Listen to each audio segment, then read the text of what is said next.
আসসালামু আলাইকুম। আমরা আজকে বাংলাদেশে ঘটে যাওয়া সম্প্রতি যে ঘটনাগুলো অর্থাৎ ধর্ষণ কেন হচ্ছে, কি কারণে হচ্ছে, এটা প্রতিরোধ আমরা কিভাবে করতে পারি, সেটা বিশ্ব ব্যবস্থার মানে বিশ্ব ধর্ষণের যে রেশিও বা বিশ্ব ধর্ষণের যে তালিকা, তার আলোকে আজকে আমরা এগুলো বিশ্লেষণ করব। ধর্ষণের যে শীর্ষ ৫ দেশের তথ্য পাওয়া গিয়েছে ২০২৩-২৪ অর্থ বছরের, সেটা হচ্ছে করেছে জাতিসংঘের একটি সংস্থা ইউএনওডিসি। এছাড়াও ওয়ার্ল্ড পপুলেশন রিভিউ এর তথ্য মতে আমরা দেখতে পাচ্ছি যে প্রথম যে ৫ দেশ রয়েছে তার মধ্যে রয়েছে আফ্রিকার ৩টি দেশ, তা হচ্ছে দক্ষিণ আফ্রিকা। এছাড়াও রয়েছে দক্ষিণ আফ্রিকার মধ্যবর্তী একটি দেশ লেসোথো। এছাড়াও রয়েছে বতসোয়ানা, যেটাও আফ্রিকা মহাদেশে অবস্থিত। এরপরে রয়েছে ইউরোপের একটি দেশ সুইডেন। তারপরে রয়েছে যুক্তরাষ্ট্র। তো কেন এই ৫ দেশে ধর্ষণের হার সবচেয়ে বেশি, চলুন জেনে আসি। দক্ষিণ আফ্রিকায় যে ধর্ষণের হার সবচেয়ে বেশি, এর প্রধান কারণ হচ্ছে এখানকার রাজনৈতিক ব্যবস্থা, এখানকার গ্যাং কালচার ইত্যাদি। অরাজনৈতিক একটি পরিবেশ থাকার জন্য এবং বর্ণবাদ সবচেয়ে বেশি যে এটা গুরুত্বপূর্ণ, এই বর্ণবাদের কারণে হচ্ছে এখানে ধর্ষণের হার সবচেয়ে বেশি। এছাড়া দক্ষিণ আফ্রিকার মধ্যবর্তী একটি দেশ হচ্ছে লেসোথো, সেখানেও সেম ঘটনা। এছাড়া বতসোয়ানা, এখানেও একই ঘটনা। কিন্তু সুইডেন, ইউরোপের একটি কান্ট্রি যারা আমাদেরকে নীতি কথা শেখায়, তাদের এই অবস্থা কেন? তারা কেন বিশ্বের মধ্যে ৪র্থ নম্বর অবস্থানে?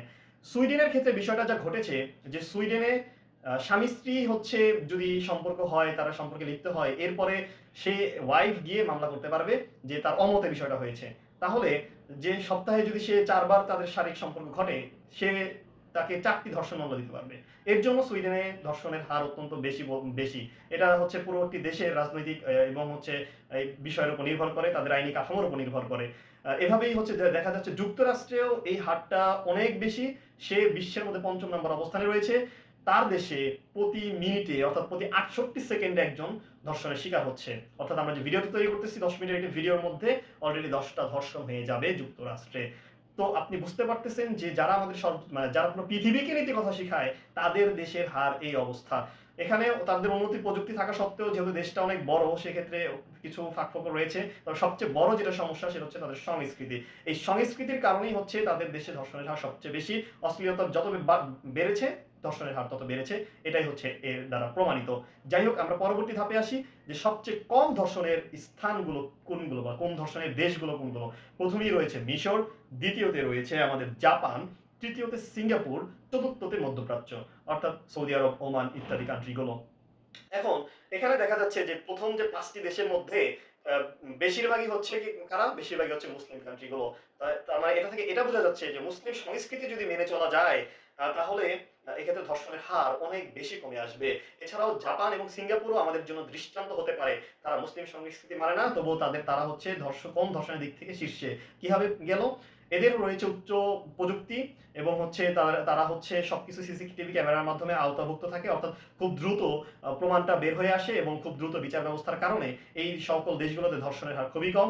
এছাড়াও জাপানের ক্ষেত্রে যেটা বিশেষত, সেটা হচ্ছে তারা শিশুকাল থেকেই হচ্ছে এভাবেই করেই গড়ে ওঠে। তাদের সংস্কৃতিটা এতটা উন্নত যে মানে তারা শিশুকাল থেকেই বিষয়টা সম্পর্কে পুরো অবগত থাকে। তাদের বড় হওয়ার পরে শুধুমাত্র ওই প্রযুক্তি ইত্যাদির দিকে তাকাতে হয় না, তাদের মাইন্ডসেটটাই ওভাবে করে তৈরি করা হয়। যাই হোক, আমরা যদি বাংলাদেশে কিভাবে এটা রোধ করা যায় এক্ষেত্রে আসি, আপনি শুধু কঠোর আইন করবেন, সকলের সামনে জবাই করে বা হচ্ছে বেত্রাঘাত দিয়ে ইত্যাদি ইত্যাদি নানান ধরনের কাজ করবেন, এটা তো ঠিক আছে। এটা প্রকাশ্য করতে হবে। প্রকাশ্য যদি আপনি না করেন, তাহলে তো মানুষের মনে ভয় ঢুকবে না। আর মানুষের মনে ভয় যদি না ঢুকে, তাহলে তো সে ধর্ষণ করেই যাবে। এটা অবশ্যই দরকার। তবে এর আগেও আরো অনেকগুলো কাজ করতে হবে। শুধু এটা করলেও হবে না। বাংলাদেশের প্রেক্ষাপটে অনেকগুলো বিষয় এখানে বিবেচনায় নিয়ে আসতে হবে। যার প্রথম বিবেচনা সেটা হচ্ছে ধর্মীয় সংস্কৃতি। আমরা বাংলাদেশের ৯০% মুসলমান, অর্থাৎ ৯০% প্লাস। এই ৯০% প্লাস মুসলিমের দেশে কতটা ইসলাম চর্চা হচ্ছে? যারা মাদ্রাসায় একটু পড়ছে, তারা তাদের মধ্যে একটা ইসলামিক চর্চা আছে, বাকিরা হচ্ছে শুধুমাত্র মসজিদে যাচ্ছে আর আসতেছে। এদের ইসলামিক যে শিক্ষা, এই শিক্ষায় হচ্ছে প্রচুর ঘাটতি রয়েছে। নামে মাত্র মুসলিম আমরা, কর্মে এই মুসলিমদের প্রমাণ হচ্ছে না। সরকারিভাবে পৃষ্ঠপোষকতাও এইভাবে করা হচ্ছে না মুসলিমদের জন্য, বা মুসলিম হিসাবে যে একটা সংস্কৃতি, সেই সংস্কৃতি বজায় নেই। আমাদের যে মিশ্র ভাষা, মিশ্র সবকিছু মিশ্র ভাবে তৈরি করা হচ্ছে। মুসলিম কান্ট্রি শুধু নামেই আছি আমরা। আমাদের এই সংস্কৃতির চর্চাটা খুব ভালোভাবে পারিবারিকভাবে এই বিষয়টা করতে হবে। রাষ্ট্রীয়ভাবে এই বিষয়টা হচ্ছে গুরুত্বের সাথে দেখতে হবে, যাতে করে মুসলিম কান্ট্রি হিসেবে আমরা সকল মুসলিম ভাবে হচ্ছে আমরা জীবনযাপন করতে পারি। শরিয়ার কিছু বিষয় আমাদের সংবিধানে অন্তর্ভুক্ত করাটা খুবই জরুরি এই পর্যায়ে। যাই হোক, এরপরে যদি আমরা যাই, সেটা হচ্ছে সবচেয়ে প্রধান যে কারণ, সেটা হচ্ছে অশ্লীলতা। এই অশ্লীলতা বাংলাদেশে যত দিন দিন বৃদ্ধি পাচ্ছে, এই ধর্ষণের হার দিন দিন ততই বেড়ে যাচ্ছে। আপনি দেখেন, আপনি একটা নাটক দেখতে পারবেন না, আপনি একটা সিনেমা দেখতে পারবেন না, আপনি যেখানে যাবেন সেখানেই মেয়েদেরকে একজন ভোগ্য বস্তু হিসেবে উপস্থাপন করা হচ্ছে। আপনি আহ, মার্কেটে যান, সেখানেও মেয়েদেরকে রেখে তাদেরকে এমন ড্রেস পরানো হচ্ছে যে আকর্ষণীয়। ছেলেদের কাছে এটা আকর্ষণীয় লাগবে, এটাই স্বাভাবিক, তারা জন্মগতভাবে হচ্ছে এই আকর্ষণ অনুভব করে মেয়েদের প্রতি। তো এটাকে আপনি রুখতে পারবেন জন্মগতভাবে? তাহলে আপনি হচ্ছে জেনেটিক্যালি তার কিছু আবিষ্কার করেন যে যখন হচ্ছে বাচ্চা গর্ভে ধারণ করবে, তখন আপনি একটা টিকা দিয়ে দিবেন যাতে করে তার এই যৌন চাহিদা না থাকে, শেষ। তাহলেই তো মানে আপনি হচ্ছে এইটাই পারবেন। আপনার এই চাহিদা থাকবেই। এখন এই চাহিদা রোধের জন্য কি করতে হবে? আপনি সব ওপেন করে রাখছেন, আপনি পর্ন সাইটগুলো ইচ্ছা মতো ঢোকা যায়, পর্ন সাইটগুলোকে আপনি বন্ধ করতে পারছেন না। আপনি দেশের মধ্যকার যে অশ্লীলতাগুলো সেগুলো বন্ধ করতে পারছেন না। আপনি নাটক সিনেমা দেখতে, মানে এইগুলোর ভিতরে হচ্ছে এগুলো হচ্ছে পাবলিকলি চলতেছে। আর এগুলো বন্ধ তো ট্রাই করতেছেন আপনি, এখানে পৃষ্ঠপোষকতা করতেছেন। সে আদিকাল থেকে বাংলাদেশে হচ্ছে এই সিনেমা হলগুলো মানে নষ্টামির একটা জায়গা ছিল। সেখানে যদি একটি মানে কোনো ছেলে যেত বা শুনতো যে এখানে গেছে, সবাই এটাকে খুব খারাপ ভাবে নিত। আর এখন আপনি হাতে হাতে সেই বিষয়গুলো আপনার চলে এসেছে। প্রতিটা নাটক সিনেমার মধ্যে মেয়েদেরকে পুরো এমন ভাবে উলঙ্গ ভাবে উপস্থাপন করা হয় যে মানে কি বলবো, এত অশ্লীলতার চরম পর্যায়ে, চরম শিখরে পৌঁছে গেছে বাংলাদেশের বর্তমান অবস্থা। এবং হচ্ছে টেলিগ্রামে হচ্ছে পুরো বাংলাদেশের মেয়েদেরকে এমন নগ্নভাবে আপনি পাবেন, মানে ধারণার বাইরে। এরা এত অবাধে চলাচল, এদের হচ্ছে কোনো পারিবারিকভাবে কোনো কাঠামোগত শিক্ষা বা আপনি স্কুলে নিচ্ছেন, আপনি ঠিকভাবে এইভাবে আপনি তাদেরকে গাইড করতে পারছেন না, বাবা মারা তাদেরকে গাইড করতে পারছে না। এভাবে অশ্লীলতা এমনভাবে ছড়িয়ে গেছে, প্রতিটা শিশুর হাতে মানে শিশুরা হচ্ছে ফোন ব্যবহার করছে, যে ক্লাস 5, 4, 5, 6 এর পরে তারা মানে একদম অবাধে ফোনের অপব্যবহারগুলো করতেছে। আপনি তাদের রেস্ট্রিকশনের ক্ষেত্রেও আপনি ব্যবস্থা নিচ্ছেন না যে 18 বছরের নিচে যারা আছে তাদের কাছে হচ্ছে এই নাটক সিনেমাগুলো পৌঁছাবে না। এই ব্যবস্থা আপনি করছেন না। মানে কি করছেন বলেন? এগুলো বাদ দিয়ে আপনি হঠাৎ করে একটা আইন নিয়ে আসবেন, আর এই আইনে মনে করেন একদম একবারে কাজ হয়ে যাবে। এই আইনে কিছুটা কমতে পারে, বাট পুরোপুরি কখনোই কমবে না। যাই হোক, এরপরে যেটা করবে সেটা হচ্ছে পারিবারিক শিক্ষা, যেন পরিবার তাকে একটি ভালো শিক্ষা দেয়, সেই ব্যবস্থা গার্ডিয়ানের মাধ্যমে করাতে হবে। আপনি গার্ডিয়ানদেরকে হচ্ছে আপনার গাইড করতে হবে, গার্ডিয়ানদেরকে বুঝাইতে হবে। এর জন্য কি করতে হবে? এদেরকে গার্ডিয়ানদেরকে আপনি স্কুলে মিটিং এ বসান, সেখানে আপনি আলোচনা করুন কিভাবে বাচ্চাদের লালন পালন করতে হবে, বাচ্চাদের কিভাবে শিক্ষা দিতে হবে, এই বিষয়গুলো তাদেরকে বুঝিয়ে বলুন। তাহলেই হচ্ছে পরিবার যদি ঠিকঠাক ভাবে সন্তানদের চালনা করে, তাহলে এদের মানে বিগড়ে যাওয়ার আশঙ্কা অত্যন্ত কম থাকবে। এরা এই ধর্ষকের পথে, ড্রাগের পথে যাবে না। ও হ্যাঁ, বাংলাদেশে সবচেয়ে বড় যে আরেকটা সমস্যা হয়েছে, ঘরে ঘরে ড্রাগ গুলো পৌঁছে দেওয়া হচ্ছে। আমি আমার এলাকার কথা বলতেছি, সেখানে মানে ড্রাগ বোঝাই কারা করতেছে? সরকারি দলের লোকেরা। মানে যতবার যেই সরকার ক্ষমতায় আসে, সেই সরকারের দলের লোকেরা সেগুলো হচ্ছে তারা ড্রাগ ডিলার হয়ে যায়, তাদেরকে তখন আর পুলিশ ধরে না। আশেপাশে দু একজন যদি গাঁজা টাজা খায়, বা দু একজন যদি মানে ওই দলীয়করণের বাইরে বা ছোটখাটো পাতি যারা আছে এরা যদি বিক্রির চেষ্টা করে, তাদেরকে হচ্ছে ধরে। বাট যারা ড্রিলার, তাদেরকে ওইভাবে করে আপনি রুখতে পারছেন না। গডফাদার গুলা হচ্ছে এর এর মেইন ডিলার হিসাবে কাজ করে। কারণ এগুলো বন্ধ করতে পারছেন না। আপনি হচ্ছে নেশা করলে কি হবে? নেশা করলে তো মাইন্ড কাজই করবে না। তখন সে কাকে দর্শন করতেছে না করতেছে আপনি জানবেনই না। মানে আপনার মনে সেন্সই থাকবে না। তো আপনি কিভাবে বন্ধ করবেন? আপনি ধরো এই ড্রাগ বন্ধ না করে, আপনি পারিবারিক শিক্ষা না দিয়ে, আপনি ধর্মীয় শিক্ষা না দিয়ে, তারপর প্রাথমিক শিক্ষা হচ্ছে বাচ্চাদেরকে আপনি তো রিডিংই পড়ানো শিখাতে পারেন না। বাচ্চাদের এই যে প্রাইমারি স্কুলে টিচাররা যায় কি করে? আমি তো নিজে পড়ে আসছি, তাই না? আমি তো গ্রামের একটা স্কুলে ক্লাস 5 এ পড়ছি। আমি কিন্ডারগার্টেনও পড়ছি। আবার গ্রামের 5 এর হচ্ছে সরকারি বড় ভালো একটা স্কুলে পড়ছি। সেখানে কি করে? টিচাররা যায় হচ্ছে কি পড়ে না পড়ায়, কিচ্ছু পড়ায় না। শুধু হচ্ছে তারা যায় বইসা তাদের ঘরের গল্পগুলো শোনায় দিয়ে চলে আসে। এগুলো তো কেউ বলে না, এগুলো তো বলতে হবে।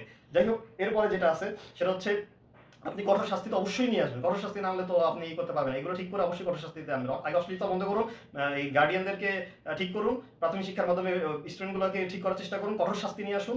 ধর্মীয় প্রথম যেটা আনবেন সেটা হচ্ছে ধর্মীয় অনুশাসন, কিভাবে এই ধর্মীয় অনুশাসনকে পরিচালনা করা যায় সেই বিষয়টাকে নিয়ে আসুন। এরপরে হচ্ছে যেটা সেটা হচ্ছে আপনাদের হচ্ছে মিথ্যা মামলা। এই ধর্ষণ মামলা মানে মানুষ হচ্ছে লজ্জায় ধর্ষিত হওয়ার পরেও বাংলাদেশের যে তথ্য, সেই তথ্যতে দেখা যায় আমাদের 2% মানুষ এই ধর্ষণ মামলা করে। অর্থাৎ যত ধর্ষণ হয় তার মধ্যে মাত্র 2% হচ্ছে ধর্ষণ মামলা করে, বাকিরা ধর্ষণ মামলা করে না। তাহলে এত ধর্ষণ মামলা কিভাবে এই বিচার কোর্টে, হাইকোর্টে ঝুলতেছে? কিভাবে চলতেছে? কারণ যারা ধর্ষিত হয় তারা তো লজ্জায়, তাদের পরিবার লজ্জায় এই ধর্ষণ মানে মামলা যায় না। তাদের নিরাপত্তার জন্য তারা এই ধর্ষণের মামলা করতে তারা যায় না। তাহলে যায় কারা? মিথ্যা মামলা অর্থাৎ আপনার আমার সাথে তার সাথে শত্রুতা, আমার সাথে তার সাথে জমি নিয়ে কাড়াকাড়ি বাজাবাজি, এদের মধ্যে হচ্ছে এরা যায় একজন আরেকজনের উপর নামে ধর্ষণ মামলা দিয়ে আসে। আর এইগুলো চলতেছে। আমার নিজের দেখা এরকম ৩-৪টা মামলা আমার নিজের আত্মীয়স্বজনদের মধ্যে এইগুলা এই অবস্থা চলতেছে। আপনি তাহলে এই মিথ্যা মামলা যারা দেয় তাদেরকে ধর্ষণ মামলায় যে শাস্তি দেন, মিথ্যা দর্শন মামলা দিলে আপনি সেই শাস্তির ব্যবস্থা করেন। তাহলেই দেখবেন একদম মিথ্যা মামলা উঠে যাবে। তখন সবাই স্বতঃস্ফূর্তভাবে মানে এটাকে গুরুত্ব সহকারে নেওয়া হবে। নয়তো এই যে এখন আল্টিমেটাম ১৮০ দিনের মধ্যে ১৮০ দিন পর্যন্ত যাইতে যাইতে তো সে টাকা দিয়ে পারই পেয়ে যায়। আপনি এটাকে নিয়ে আসবেন ৭ দিনের মধ্যে। একদম স্মার্ট নজরদারি, স্মার্ট সবকিছুর মাধ্যমে আপনি এটাকে ৭ দিনের মধ্যে হচ্ছে আপনি ধর্ষণ মামলা একটা রায় ঘোষণার ব্যবস্থা করবেন। যেটার প্রমাণাদি আছে সেখানে আপনি টাইম নিবেন কেন? যাই হোক, এরপরে যে স্মার্ট নজরদারি অর্থাৎ আপনি সিসিটিভি ক্যামেরার তো দাম মূল্য তো বেশি না। আপনি বিভিন্ন গুরুত্বপূর্ণ পয়েন্টগুলোতে অবশ্যই সিসিটিভি ক্যামেরার ব্যবস্থা করুন। মানে বিষয়টা যেন সবকিছু নিয়ন্ত্রণে থাকে এবং স্বাভাবিক যে মানুষগুলো রয়েছে অর্থাৎ সাধারণ মানুষ, তারা তাদের বাড়িতে বা যতটুকু সম্ভব এখানে হচ্ছে সিসিটিভি ব্যবস্থা করুন। বর্তমান সময়ে আধুনিক যুগ। এই সময় যদি আপনি নজরদারির মধ্যে না থাকেন তাহলে চুরি ডাকাতি ছিনতাই হলে আপনি কি করবেন বলেন? যাই হোক, এরপরে হচ্ছে ডিএনএ বা ফরেনসিক ল্যাব, এগুলো হচ্ছে পুরো বাংলাদেশে সব গুরুত্বপূর্ণ জায়গায় হচ্ছে আপনি দিয়ে দেন, যাতে করে হচ্ছে ধর্ষণ হওয়ার সাথে সাথে অন্ততপক্ষে ধর্ষিত পরিবার তাদের তাড়াতাড়ি হচ্ছে তার ল্যাব থেকে একটা রিপোর্ট দ্রুত নিয়ে আসতে পারে এবং এটা স্বচ্ছতা যেন অবশ্যই থাকে। এখান থেকে যাতে এটা কালেক্ট করতে পারলে হচ্ছে তাহলে এই ধর্ষণ হওয়ার পরে যে নমুনা, সেই নমুনা নষ্ট হবে না, দ্রুত হচ্ছে তাড়াতাড়ি এটা পাওয়া গেলে শাস্তি দ্রুত করা সম্ভব হবে। এরপরে হচ্ছে নারী পুলিশিং। ধর্ষণ মামলায় যাওয়ার পরে একটু ছেলে পুলিশের সামনে এইসব কথা কি বলা যায়? একটা নারী কখনো বলতে পারবে? তখন তাইলে তাকে তো হয়রানির শিকার হতে হবে। আপনি সেই জায়গাগুলোতে হচ্ছে যেখানে হচ্ছে সেখানে আপনি তখন ধর্ষণ মামলা দিতে যায়, আপনি আধা ঘন্টা ১ ঘন্টা বা একদিন টাইম নিয়ে নারী পুলিশিং এর ওখানে ব্যবস্থা করুন। যখন নারী পুলিশ আছে তাকে সামনে বসে হচ্ছে আপনি তথ্যগুলো নেন, আপনি ভিতরে বসে সেগুলো লিখতে থাকুন। তাহলেই তো হয়ে যায়। তো এই সামগ্রিক বিষয়ে যদি আপনি নিয়ে আসেন, সর্বপ্রথম যদি ধর্মীয় অনুশাসনকে গুরুত্ব দেন, মুসলিম দেশ হিসেবে আমাদের দেশটাকে মুসলিম কালচারে যদি গড়ে তোলার চেষ্টা করেন, তাহলে ইনশাআল্লাহ এই ধর্ষণ নামক বিষয়টা আমাদের দেশে থাকবে না। এরপরে সর্বোচ্চ কাজ হচ্ছে অশ্লীলতাকে যেভাবে হোক বন্ধ করতেই হবে। মেয়েরা কোনো পণ্য নয়। মেয়েরা হচ্ছে আমাদের সমাজের সবচেয়ে গুরুত্বপূর্ণ, সবচেয়ে দামি, সবচেয়ে মূল্যবান সম্পদ। তাদেরকে রক্ষা করা আমাদেরই দায়িত্ব। সুতরাং রাষ্ট্র থেকে এদেরকে সর্বোচ্চ সম্মান প্রদান করতে হবে। এদেরকে অশ্লীলভাবে ভোগ্যপণ্য হিসেবে উপস্থাপন যেন না করতে পারে সেদিকেই আপনি নারীবাদীরা খালি কি নিজেকে উল্লাহ করতে পারলেই কি আপনারা ভালো মানে নিজেকে মনে করেন নাকি? আপনি হচ্ছে উল্লাহ হচ্ছেন মানে কি আপনার দাম নেই? আপনি সেই কাজটা কেন করতেছেন? নারীবাদী হিসেবে আপনার তো উচিত যে মেয়েদের সুরক্ষার ব্যবস্থা করা। এরা যেন হচ্ছে মানে নিজেকে এভাবে মানে কি বলা হয় একজন ভোগ্যপণ্য হিসাবে যেন উপস্থাপন করতে না পারে। নাটক সিনেমাগুলো যে টাকা দিয়ে হচ্ছে যে এদেরকে যেন উলঙ্গ করতে না পারে। বিভিন্ন হচ্ছে শোরুম কোম্পানি, শোরুম মালিক ইত্যাদি যারা আছে এরা যেন এদেরকে উলঙ্গ করতে না পারে। সেই ব্যবস্থা আপনাকে নিচ্ছেন না, আপনি উল্টাপাল্টা হচ্ছে মানে যুক্তি দেখান। যাই হোক, আমি যেগুলো বললাম এগুলো খুবই গুরুত্বপূর্ণ তথ্য বর্তমান সময়ের জন্য। এগুলো আপনারা হচ্ছে করে রাখবেন। বাড়তি কিছু কথা বলা হয়েছে এর জন্য আমি আন্তরিকভাবে দুঃখিত। কেউ মনে কষ্ট পেয়ে থাকলে মাফ করে দিবেন। আসসালামু আলাইকুম।